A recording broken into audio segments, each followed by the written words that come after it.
Welcome back to the Early Weigh-In podcast. This week we head to the world-famous city of Paris for heavyweight showdown. Hometown favorite Ciryl Gane takes on the rising contender and Sergey Spivak, our 5-round main event there.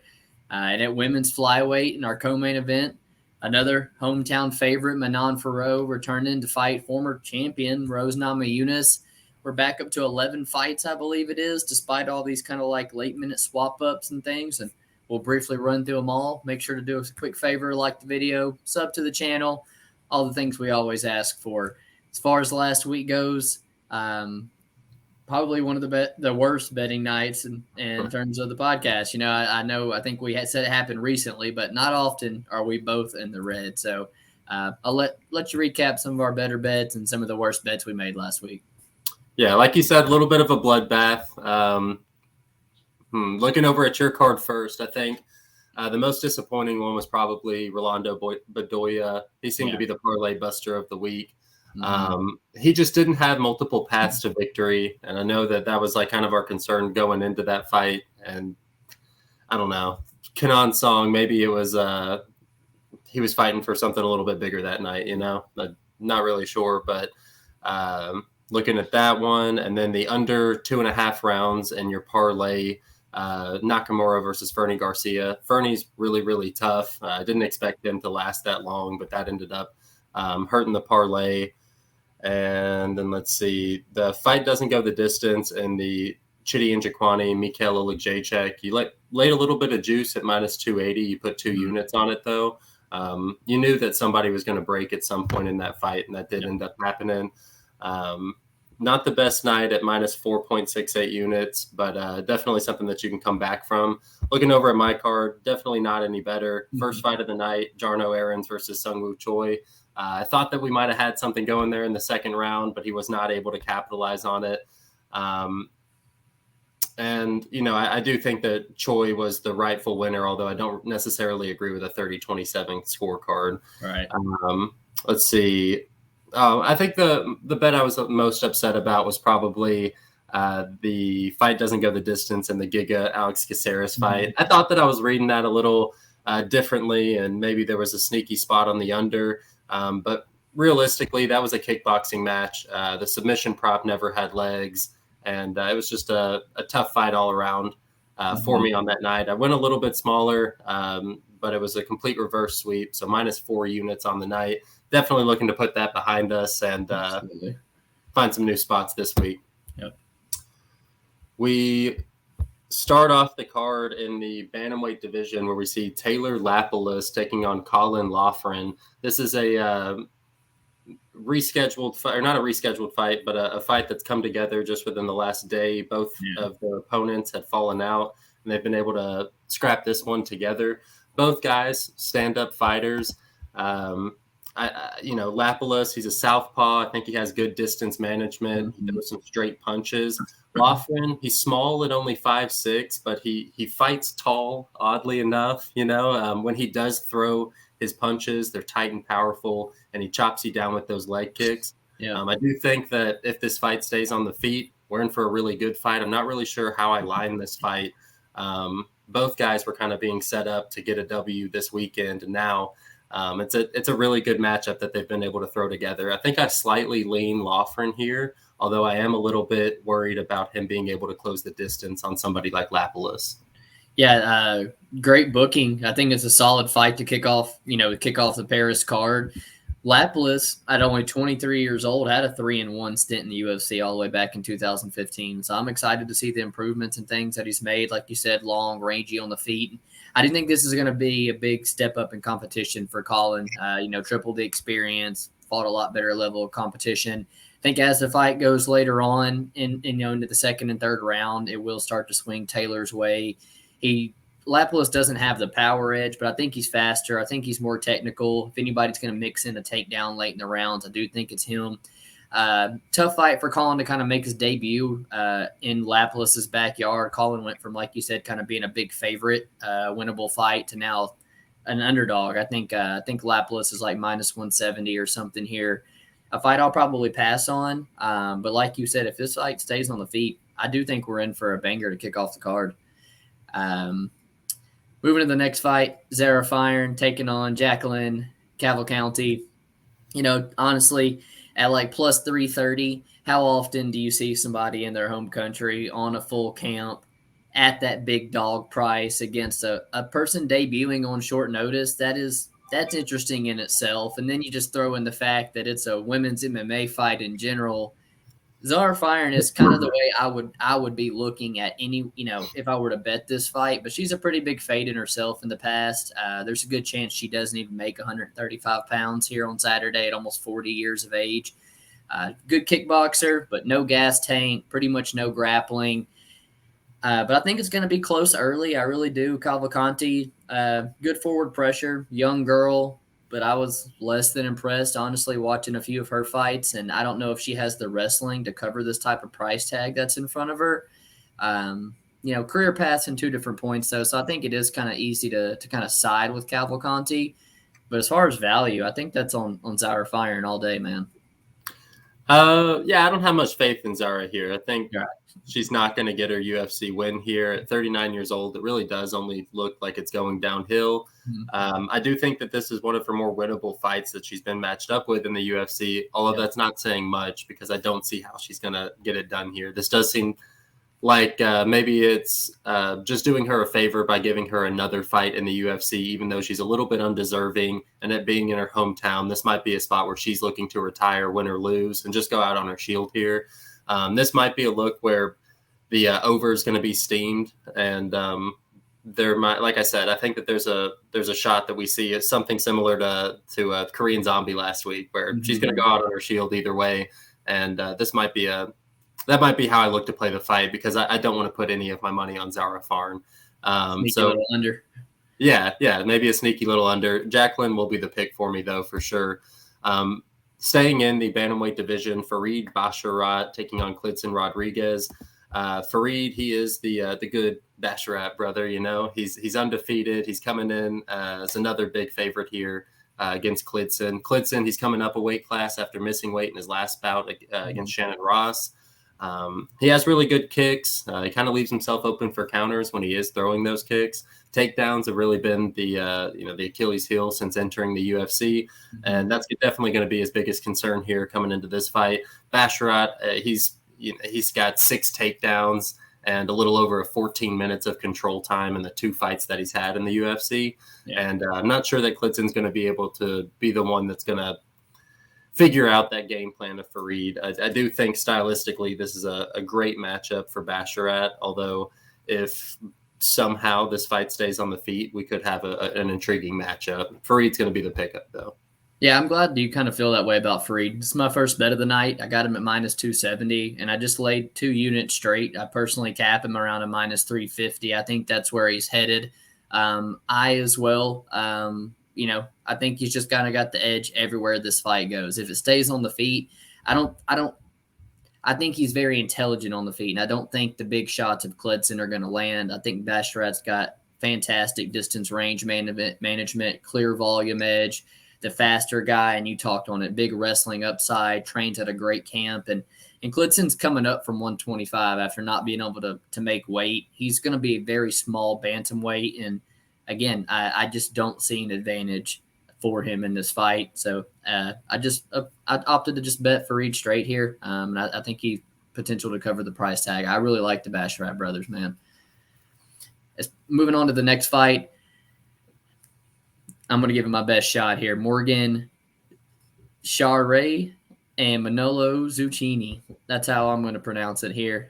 Didn't know much about either one of the guys, to be honest with you. Watched just a small bit of tape, to kind of see if I was interested in betting on it.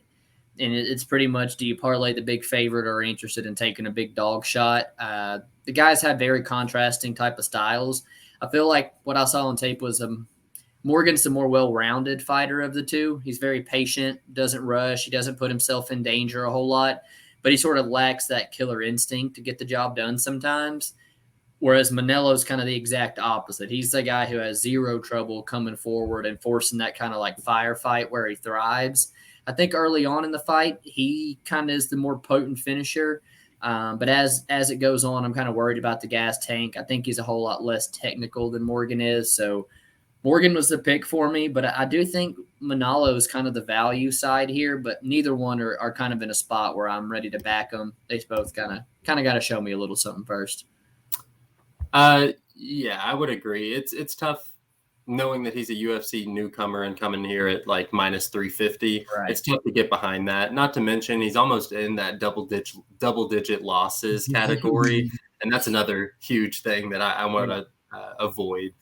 Although I haven't looked into this fight very much. It does seem just like a complete stay away fight or a dog or pass type scenario. I'm gonna stick with the bookmakers and go with the Morgan side, but it's not with a lot of conviction.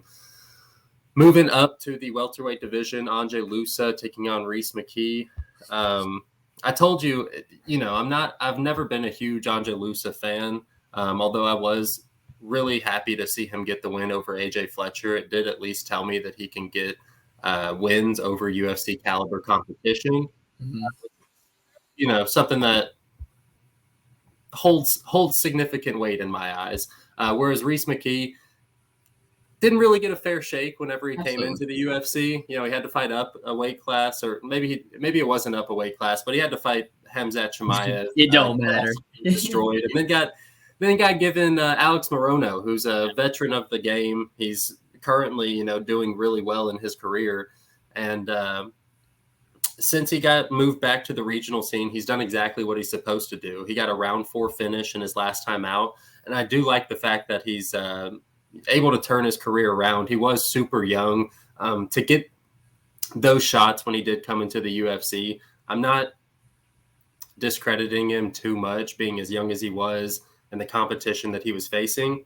Mm-hmm. But I do think that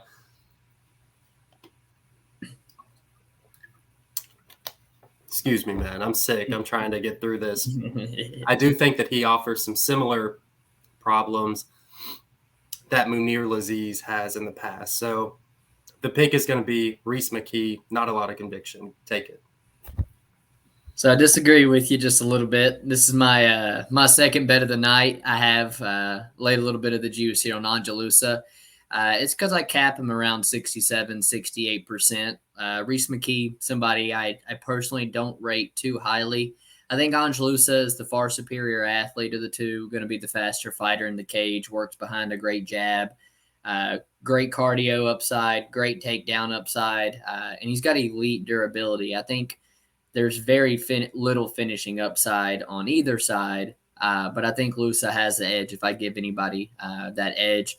Like you said, I do respect Rhys McKee from having a very tough UFC run, not really getting his fair shake, to grinding back on the Cage Warrior scene, winning 3 in a row. But I personally just kind of don't rate him on the level of a UFC fighter. My one concern is kind of the lack of finishing from Loosa in the past in his UFC run so far, and that could get me in trouble on the scorecards over in Europe. But I saw an edge, had to trust my gut. So I got 2 units, I believe, on Ange Loosa. Moving on to women's bantamweight division, Nora Cornolle taking on Joselyn Edwards. Nora, another hometown favorite here, but the girl's still very green, 6-1 and already 34 years old. I think she holds the power edge on the feet. She's a good Muay Thai striker, but I think the girl's got a questionable gas tank. She's fought very questionable competition. And even somebody like Joselyn Edwards is a massive step up for her. When I look at Joselyn Edwards' Tapology page, dude, 3-fight win streak for Joselyn Edwards, I would have never told you that. I would have said this girl's on a 3-fight losing streak. Honestly, blew my mind. Good size at 135, evident by the weight troubles. She's long and rangy on the feet, and she's got great volume. Man, I don't really know what to do with this fight. I don't know how much action I want on a women's MMA fight. If I had a big underdog ticket to play on Joselyn, I think I'd get involved, but it's kind of sort of a pick 'em. I'm going to lay off, but Joselyn Edwards has been kind of staring me in the face this week.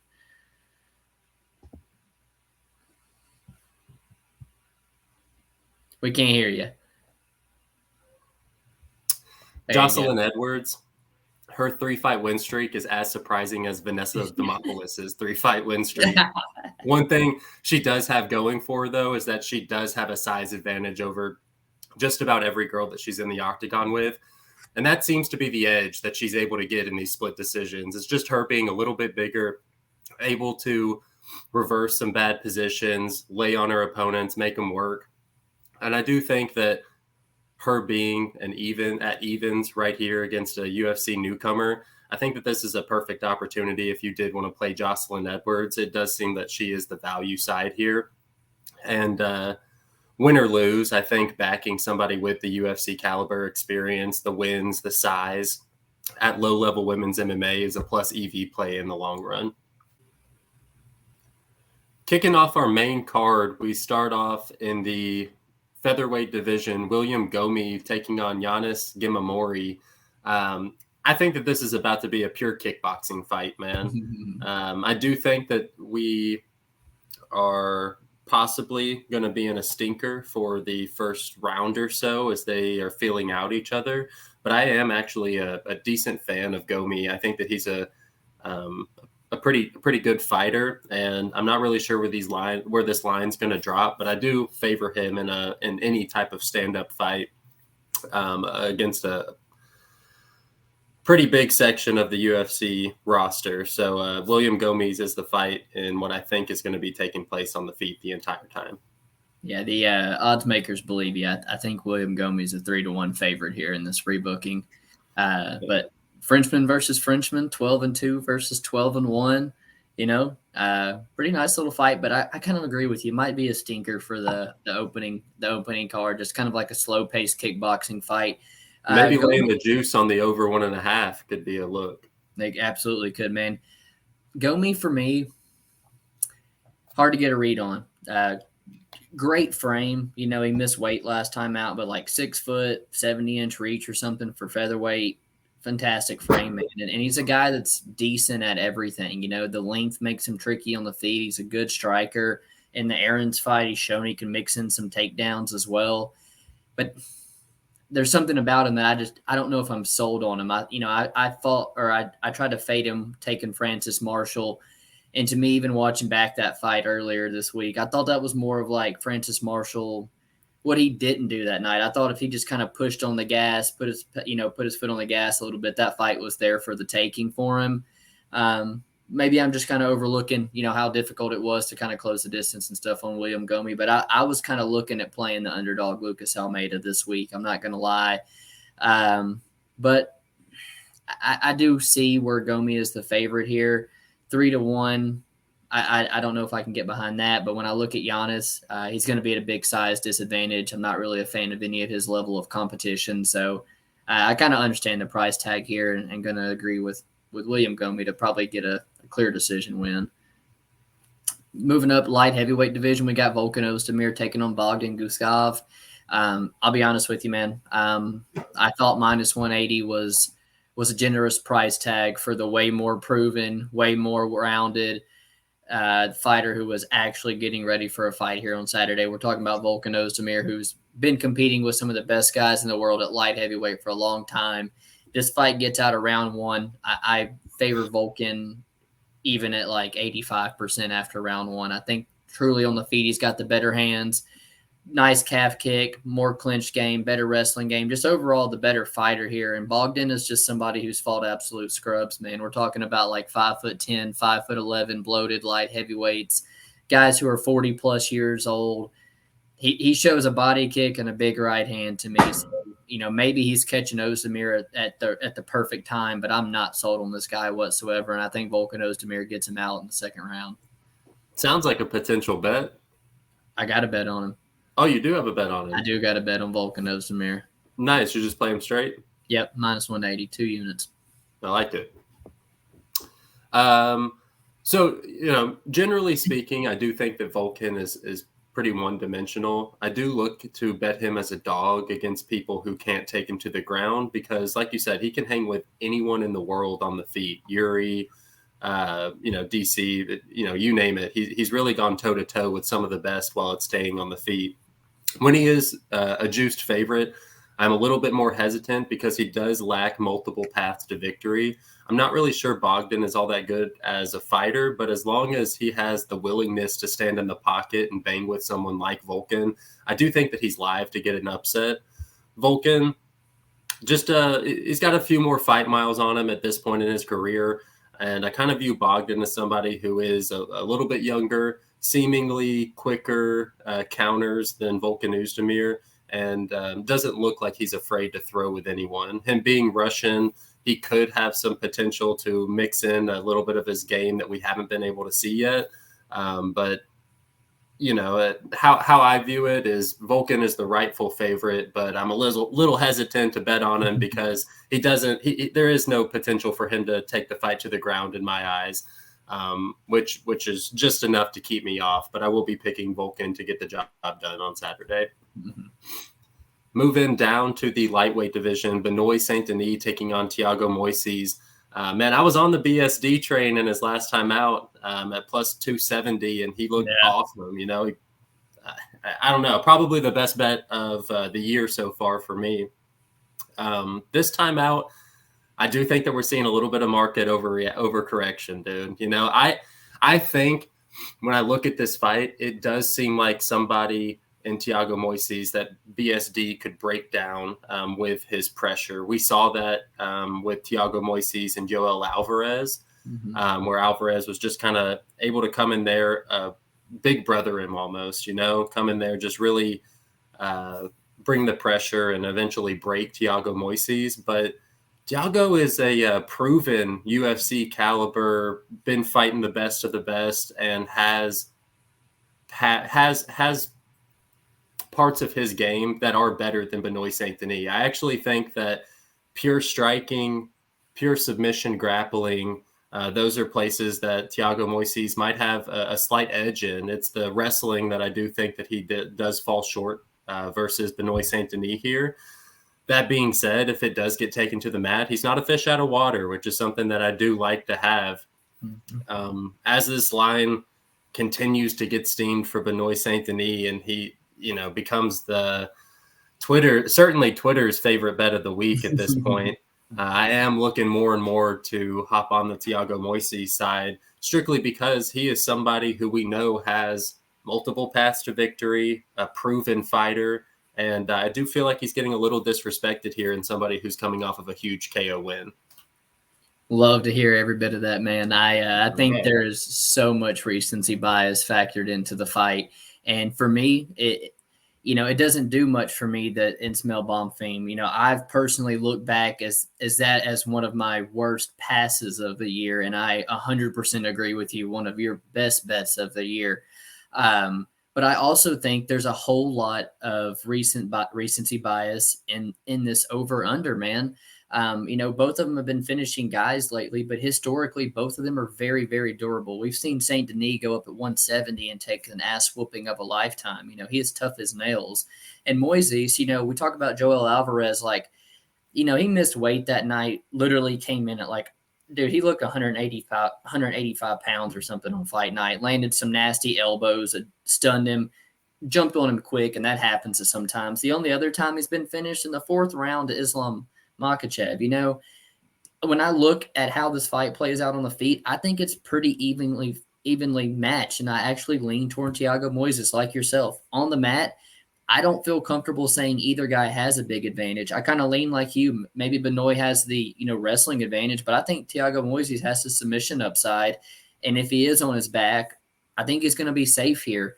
I personally, it's a rare bet from me, but I'm looking at fight goes the distance here at plus 135. I think that is 60% in my book. I think it's 58 to 60%, and I'm getting 42% at plus 135. I really think there's a ton of recency bias, not only in this Saint Denis line, but in this over-under as well. So I got Thiago Moises winning the decision here, ruining a lot of bets, hopefully cashing maybe 2+ money bets for me in this fight. And then co-main event, a fight I'm pretty excited about, man. Manon Fiorot's a girl that I've honestly bet on in a ton of her fights, and at minus 180, I got 1.5 units on her as well, and I even think you can get minus 170 right now. I think there's a lot of things that favor her, especially if this is a close decision. She's close to a title shot. I really see this coming out her fight, you know, her win in a close fight. but I don't think it's going to be a close fight, man. I think she is the far better striker than Rose on the feet. I think she's a far more powerful striker, and if we get in that volume versus power debate, it's going to lean Manone all day. I think she's a much more physically imposing girl in all areas of the fight. Very good takedown defense, can even mix, takedowns in on her own.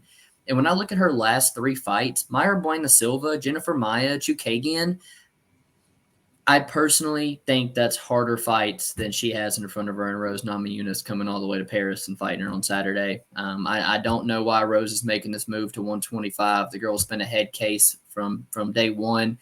I think her best path to victory is to wrestle, and I don't think she's successful here. So I think a fight that plays out on the feet here, you could almost favor Manon 7 to 8, 10, out of 10 times. I really like Manon to get a win here in Paris on Saturday.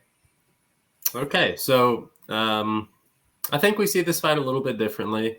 I do think that this is an odd choice for Rose at this point in her career to go up and not only test herself, but throw herself into the wolves of the higher weight class.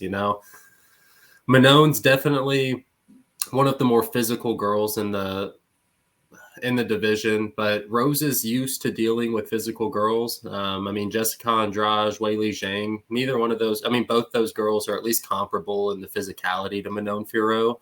I do think that Rose has a significant advantage on the ground, more significant than Manon Fiorot is about to look on the feet, in my opinion. I don't really know how Rose is going to consistently get this fight to the mat, but I do know that if it gets to the mat, I think it's going to look like there's levels to this game. I'm trying to, what's the line here? We got Rose at plus 164. I like Rose as a dog, at least. I do think that it's another situation where we're at least getting a completed fighter as an underdog. She does have the striking, the championship level experience, the grappling, and Manon still kind of, she's looked great in the fights that she's been matched up against, but still has some stuff to prove. Certainly hasn't done it to the extent that Rose has up until this point in her career. Oh, yeah. And she's still young. I do think that she's going to be able to hang with Manon on the feet. I don't think that Manon's going to be able to just, just bully her more or less. Now, this is all depending on how Rose comes into this fight mentally. Depending on how she's feeling, she could be a completely different fighter. But as far as skill for skill, I do think that Rose holds some significant advantages where Manon doesn't hold any significant advantages, although I do think that she holds advantages where the fight is most likely going to take place, which is on the feet. I think for the sake of these picks, I am going to go with Rose. And I love that I'm picking her as a dog and a completed fighter, right? Like it. Moving on to the main event in the heavyweight division, Ciryl Gane taking on Sergey Spivak. I think people have forgotten, man. Ciryl Gane is a really, really good fighter. Jones made him look like a scrub last time out, but that's just what John Jones does.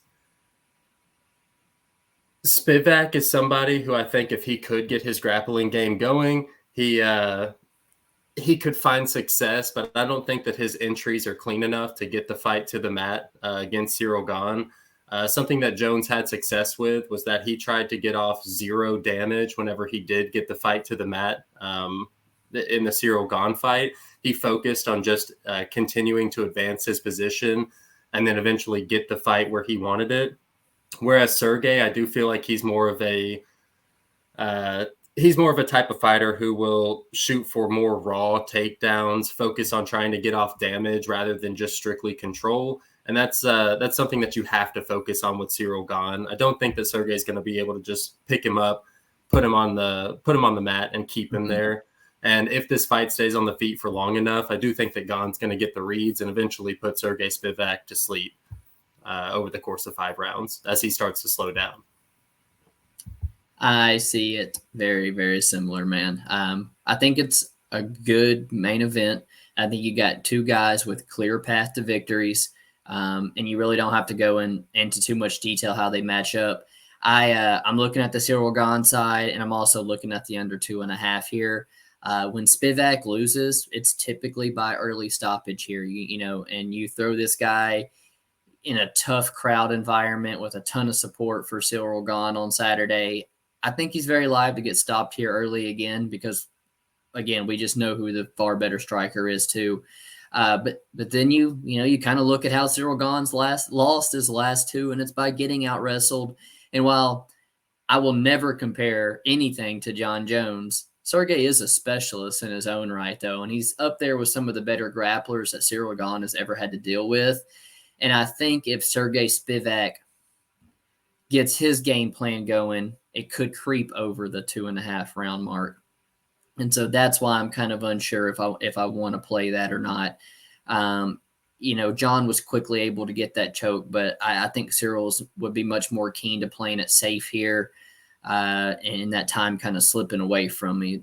So I'm unsure if I'm going to have that under 2.5 here, but ultimately, if you want to know what I think happens here, I think Ciryl Gane probably gets him out of here in the first 2 rounds. Like you said, I think people kind of forgot, and we might be getting this minus 160 could be a real gift come Saturday morning or Saturday afternoon. So, yeah, Ciryl Gane for me as well.